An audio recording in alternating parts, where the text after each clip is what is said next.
How to delete Google bookmarks and history. Hello everybody, welcome back to my channel. This is me Pipin Bisnet, and today I'll guide you on how you can delete Google bookmarks and history. Well, the process itself is pretty simple and pretty easy, so let me guide you through.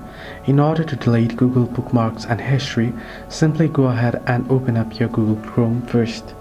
Now, first things first, let's get into how you can delete bookmarks. At the bottom of your screen, at the bottom right corner, you can see the three dots option. Simply tap on it. Once you tap on it there, you should be able to see the bookmarks option right here on the screen. You want to tap on it. Once you tap on it, you'll be able to see the bookmark.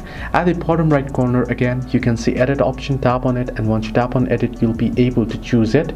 Once you choose the particular bookmarks that you want to delete, at the bottom left corner this time you can see the delete option. Simply tap on it and you can go ahead and delete it and confirm it by tapping on done. Similarly, now if you want to clear your Google history, at the bottom right corner again, head into three dots here, and then you can see beside bookmarks history option. Tap on it.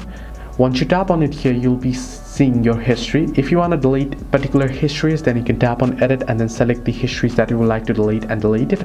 If you want to delete all your history, then simply at the history option you can see delete browsing data option. You can tap on it and you can go ahead and delete your browsing data completely. So this is how you can delete Google bookmarks and history. Hope this helped you. Do like and subscribe, and do not forget to leave a comment down below if you have any further issues.